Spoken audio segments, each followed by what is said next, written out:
Boa noite. Conta Joana de Ângeles que foi na Galileia, numa bela manhã do mês de Nisan, abril em Israel. Jesus falava aos seus discípulos e lhe foi perguntado quem seria o maior no reino dos céus. E ele respondeu que aquele que quisesse ser o maior, que se fizesse o servo de todos, o menor de todos. E tomando de uma criança que passava por ali, o mestre fez dela o símbolo da verdadeira pureza. Aquele que quiser entrar no reino dos céus, que seja como a criança. O reino dos céus é para aqueles que a elas se assemelham. Essa criança chamava-se Inácio e era um órfão que vivia da caridade popular. Mas o tempo passou e depois da morte física de Jesus em Jerusalém, João, o discípulo amado, foi morar em Éfeso. E lá ele recordou a figura doce de Maria, a Mãe Santíssima. Lembrou que o Mestre havia dado a ela a sua maternidade espiritual e a ele a responsabilidade de lhe ser filha submisso. Mulher, eis o teu filho, filho, eis a tua mãe. E saudoso, João foi buscar Maria para que ela passasse a viver ali, ao seu lado. Ela foi. E numa das ocasiões em que ambos falavam do Mestre, em que relembravam Jesus quase 4 anos depois da crucificação, João lembrou daquele menino que havia recebido o contato direto do Rabi. Aquele que Jesus havia aconchegado em seu regaço e cujos cabelos o Mestre havia acariciado com as próprias mãos. E essa lembrança encheu de ternura o coração do discípulo. Então, João viajou a Galileia e foi a Cafarnaum, onde buscou informações até encontrar um menino já com aproximadamente 8 anos de idade. Levou o garoto consigo a Éfeso, onde ele e Maria cercaram aquela criança de carinho. Estimularam no pequeno Inácio todos os aspectos positivos que o seu bom caráter já revelava. Falaram ao menino sobre os valores espirituais, sobre o reino de Deus. E tudo isso, somado à seriedade e à coragem próprias daquele espírito, fizeram dele, Inácio de Antioquia, um dos maiores cristãos da antiguidade. Seguidor de Paulo e discípulo de Pedro. E é esse Inácio que já em idade avançada chega a Roma naquela tarde ensolarada de agosto, vindo do norte da África. Ele chegava cercado por legionários para morrer, mas a sua cabeça veneranda, respeitável, não se curvava não, ao contrário, mantinha-se ereta, digna. E ao passar pelo cume de uma das colinas que circundam a cidade, Inácio não se conteve. Ele parou, olhou à sua volta e sorriu. Aquele homem, alquebrado, prisioneiro, admirando a paisagem, sorria comovido, parecendo feliz. Foi quando um dos legionários, tomado de verdadeira indignação diante da atitude inesperada daquele homem, esbofeteando a face do prisioneiro, perguntou: tu deves estar louco? Por que sorris? Não sabes que amanhã, ao cair da tarde, deverás morrer? E Inácio, com o sangue escorrendo pelo rosto envelhecido, trazendo nos olhos uma luz que o soldado não poderia conhecer, respondeu: estou sorrindo, justamente porque sei que vou morrer. e que serei muito feliz por dar a minha vida para conseguir um reino. Estou sorrindo diante da beleza que os meus olhos podem contemplar, porque se a vós, que sois adúlteros e corrompidos, Deus vos concede uma cidade tão bela como Roma, com as águas prateadas do Tibre circundando as montanhas, se a vós Ele vos dá tanto, o que não dará Ele a nós, que o amamos e lhe somos fiéis? O que eu vejo agora me dá uma dimensão ainda maior do amor de Deus, e é por isso que eu estou sorrindo, porque vou morrer. E Inácio foi levado para o subterrâneo do circo romano. Ali ele encontrou amigos de fé e de ideal. Juntos eles oraram e recordaram Jesus. 2 dias depois, aproximadamente 100.000 espectadores lotavam o circo máximo. E na arena ovalada, feras, trazidas da Núbia e da Dalmácia, que há vários dias não haviam sido alimentadas e que tiveram o apetite aguçado por carne sangrenta colocada diante das suas narinas. Os cristãos, entre eles Inácio de Antioquia, foram lançados aqueles animais que despedaçaram os corpos frágeis de anciãos, de crianças, de homens e mulheres que não se intimidavam diante da morte. Ajoelhado, Inácio esperava o momento do seu sacrifício. Mas os minutos passaram, o vozerio se acalmou e a noite chegou, cintilante de estrelas. Ele olhou à sua volta. Todos estavam mortos. Só ele havia sobrevivido. O imperador, do lugar onde estava, levantou o dedo, e esse gesto significava que a vida daquele homem estava salva. E conta a querida benfeitora que naquele momento em que as feras já saciadas rejeitavam os cadáveres e que ele, naquela arena ensanguentada, era o único que persistia, Inácio chorou. E no seu pranto, ele perguntou ao céu: por quê? Porque eu não tive a honra de morrer. Serei indigno de dar a minha vida por Jesus? E como resposta à sua súplica, naquele momento lhe apareceu um anjo, um ser espiritual que lhe disse: não, tu não mereces morrer. O Senhor a quem tu amas reserva-te uma honra muito maior. Viverás, mas viverás morrendo a cada instante, porque mais doloroso do que morrer de uma única vez, Inácio, é viver entre as criaturas sem ser compreendido, é suportá-las, sofrê-las e ainda assim amá-las.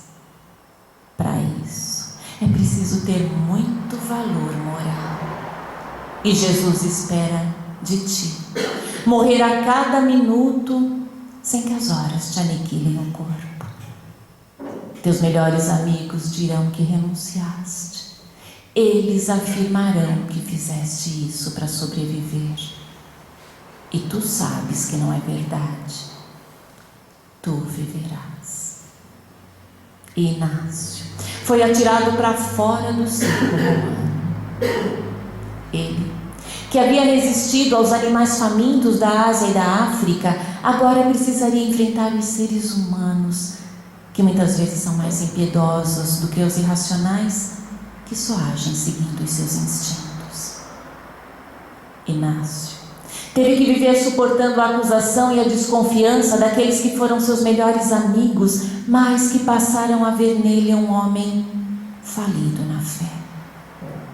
E ele nunca se defendeu, porque ele entendeu que havia sobrevivido para que a sua boca continuasse a levar a mensagem do Cristo e não para perder tempo com defesas pessoais inoportunas. Inácio nunca disse uma palavra, até que o próprio tempo tratou de demonstrar a grandeza desse cristão verdadeiro que sustentou a mensagem de Jesus mesmo nas horas mais amargas. E, partindo dessa narrativa brilhante de Joana de Ângeles, nós podemos tecer alguns comentários. Porque, embora esses tempos nos pareçam tão distantes, a mensagem do Cristo, e Ele próprio, claro, continuam tão presentes perto de nós, porque Ele prometeu que não nos deixaria órfãos. E hoje, a nossa doutrina espírita, como luz divina que ilumina os nossos passos no caminho que leva ao Pai, traz de volta a esperança e o amor com que o Mestre envolvia todas as criaturas. E embora Ele nos tenha dito que a felicidade plena não é desse mundo, sentir novamente a sua presença entre nós é tão necessário, é tão confortador, que nos desperta o desejo de iniciarmos a construção de um mundo melhor e mais feliz desde já. E nós podemos fazer isso, começando, é claro, pelo nosso mundo interior, pela nossa mente, selecionando os pensamentos, fortalecendo aqueles mais nobres e deixando de alimentar até que morram de inanição mesmo, aqueles outros que não são mais compatíveis com o nosso objetivo. Passando em seguida as palavras, nos habituando àquelas mais gentis, mais delicadas e que não estão fora de moda não, e nos habituando também a passarmos cada uma delas, cada uma das nossas palavras pelo crivo das 3 peneiras de Sócrates: a da verdade, a da bondade e a da necessidade. Porque, segundo esse grande precursor do Espiritismo, se aquilo que nós estamos por dizer de repente pode não ser verdadeiro, ou se pode trazer algum dissabor, algum prejuízo a alguém, ou se as nossas palavras não contribuírem para a resolução benéfica de uma situação ou para auxiliar a quem quer que seja, melhor calarmos. Melhor calarmos, porque a palavra mal proferida mata sonhos, mata esperanças, mata sorrisos. E tudo isso, que de início é claro que vai exigir de nós sim um certo esforço, aos poucos, à medida em que persistirmos, há de se transformar em atitudes, e atitudes cada vez mais naturais e mais pacificadoras na direção do próximo. E o próximo tanto está representado naquela pessoa querida, que caminha ao nosso lado, que nos auxilia, como naquela outra difícil, que nos espera em casa, no trabalho, no centro espírita, por que não? E a misericórdia divina é tamanha, que sempre coloca ao nosso redor aqueles que nos suprem afetiva e emocionalmente e que se alegram conosco pela parte pequenininha da tarefa que nós já conseguimos cumprir.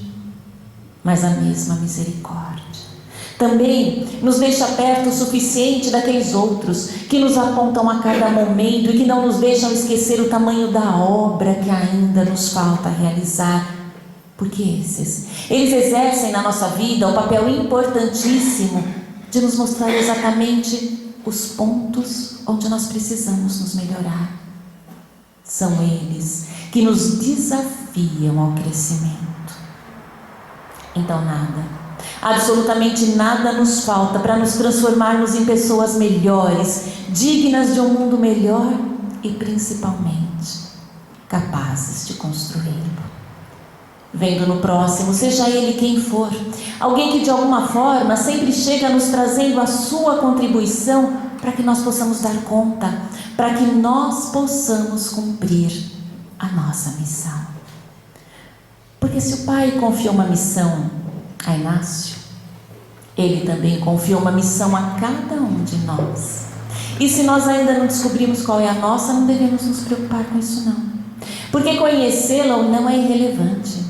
Nós precisamos nos preocupar, aliás, mais que isso, nós precisamos nos empenhar em sermos fiéis a ela, seja ela qual for, e seremos sempre fiéis à nossa destinação, através da conduta reta, da consciência em paz, fazendo a nossa parte e respeitando cada criatura no momento, no estágio evolutivo em que ela se encontra. O que, é claro, não significa que nós tenhamos sempre que concordar com as atitudes alheias, nada disso. O importante é nós não permitirmos que as atitudes do outro tenham o poder de nos aprisionar ou de nos tornar infelizes. Joana diz, ao longo da narrativa, que no subterrâneo do Coliseu, Inácio em nenhum momento se lamentou nem se desesperou, porque o desespero vem da desesperança, ou seja, da perda, da falta da esperança. Aquele que se desespera não espera mais nada. E Inácio esperava a bem-aventurança que ele sabia estar reservada aos fiéis a Deus, fiéis a si mesmos, fiéis aos seus ideais. Por isso nem as acusações injustas daqueles que ele julgava seus amigos fizeram com que ele se desviasse do compromisso assumido. Ele seguiu trabalhando, ele seguiu semeando apesar de tudo e de todos, porque ele não esperava a aprovação dos homens. É que enquanto a maioria das pessoas apenas crê em Deus, e quem crê hoje, mas pode deixar de crer amanhã, Inácio sabia de Deus.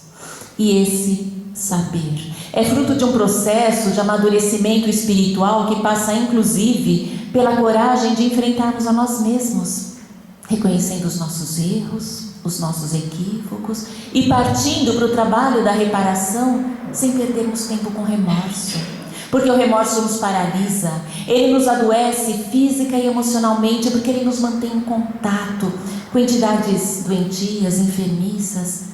O remorso nos mantém sintonizados a espíritos perturbados e perturbadores.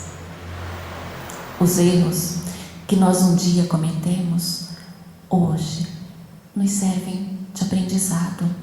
Nós aprendemos como não fazer. Já ficou mais fácil acertar. E no momento oportuno, nós podemos ter absoluta certeza, nós vamos poder fazer de novo. E com toda certeza, nós vamos fazer melhor.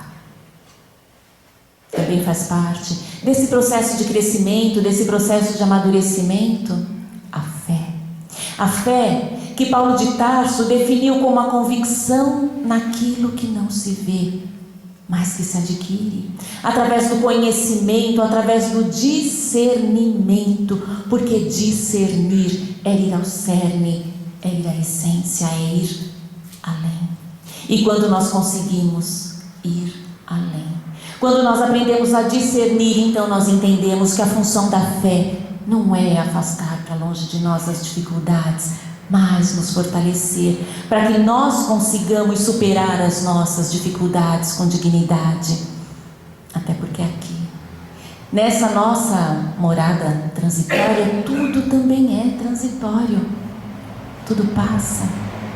Passam as alegrias efêmeras, a juventude, as ilusões. E o momento de dificuldade, por mais hostil, por mais doloroso que seja, também passa. Só o que nunca vai passar são as nossas aquisições verdadeiras, são os valores morais que nós cultivarmos, é aquilo que nós construirmos no interior do nosso ser. Mas, se hoje, felizmente, já não existem mais aqueles espetáculos sangrentos, onde os cristãos eram literalmente devorados pelas feras, nós ainda convivemos com as dores morais causadas pelas nossas feras interiores. Como diz o Evangelho, são as amarguras da vida, onde muitas vezes é preciso mais coragem do que num combate sangrento.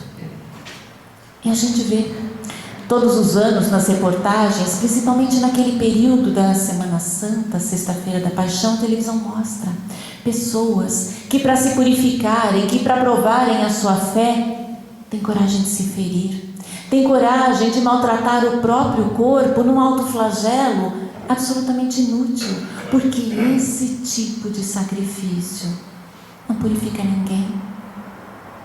Mas é muito mais fácil, é menos penoso machucar o corpo do que, por exemplo, vencer o orgulho e perdoar ao próximo e a si mesmo. Quanta dificuldade nós temos, como é difícil educar o espírito, mas necessário, porque nós não vamos nos sentir plenos enquanto vivermos ameaçados, enquanto nos sentirmos amedrontados pelas feras interiores que trazemos dentro de nós.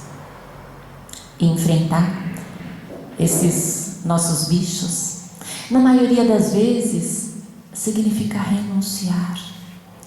Renunciar aos revites, renunciar aos rancores, renunciar a tudo aquilo que entorpece a nossa sensibilidade, a tudo que nos leva a seguir na contramão da lei do amor e nos afasta da nossa essência.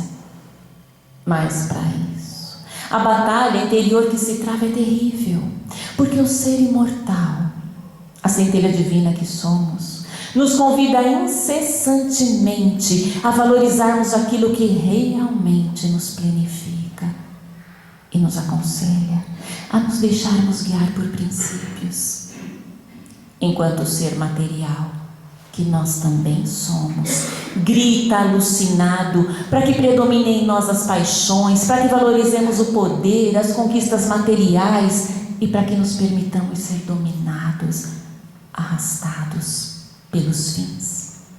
O conflito é imenso, mas não faz mal, porque é justamente nesses momentos de verdadeira tormenta, quando nós sentimos que mesmo que pudéssemos estar supridos de absolutamente tudo que o mundo físico pode nos proporcionar, ainda assim nós não nos sentiríamos saciados. É nesses momentos que buscamos respostas. Nós precisamos nos sentir plenos, mas não sabemos como e nem o que nos falta. Falta realizarmos em nós o reino de Deus, que não é desse mundo. Na véspera da sua morte, Jesus disse aos seus discípulos: eu vos dou a paz, mas não a dou como o mundo a dá.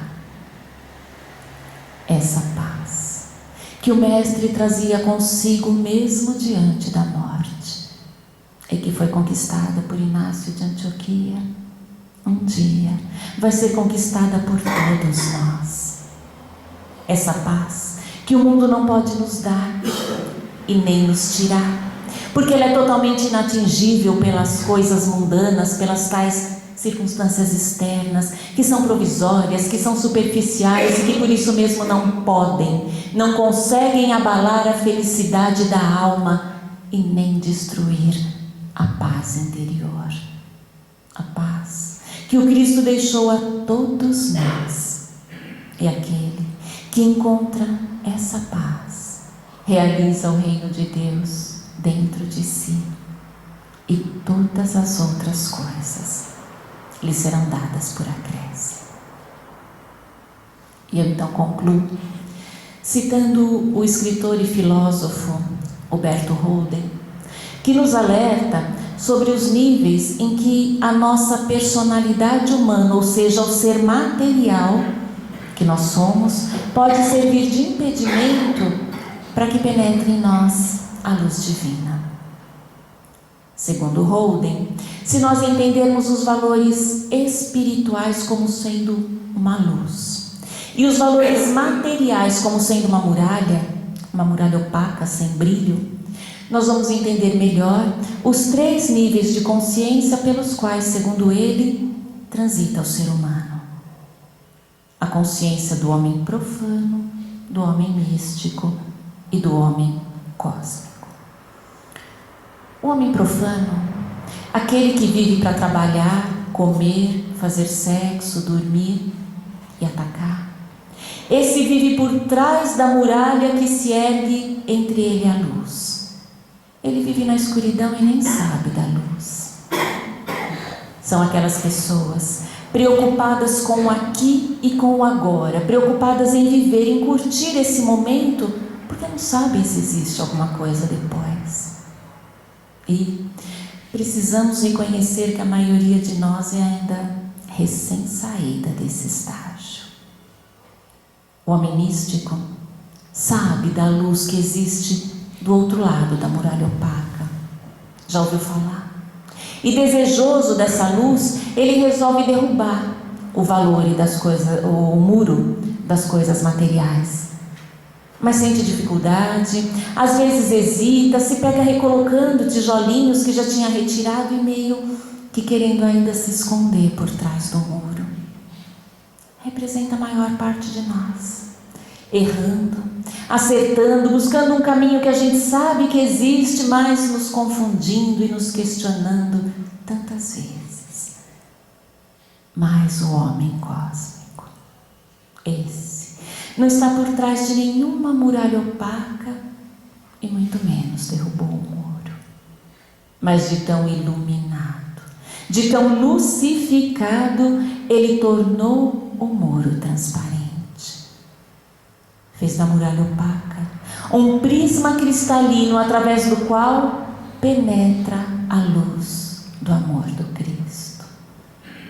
E quando a luz incolor atravessa o prisma, ela se transforma nas cores maravilhosas do arco-íris. Mas ele só conseguiu lucificar a muralha das coisas mundanas porque se intensificou a si próprio de luz. Também somos nós, mais à frente. Somos nós, filhos muito amados do Pai Criador. Que Jesus nos abençoe nessa nossa caminhada da sombra para a luz, até que tenhamos atingido a condição de seres cósmicos, de seres crísticos e nos tornado a própria luz. Porque quando atingirmos esse ideal, então nós teremos aprendido a amar, e a amar no sentido mais amplo e mais profundo do amor. O amor que é rico em ternura, o amor que é farto em compreensão, o amor que sabe esperar, o amor que é Jesus amando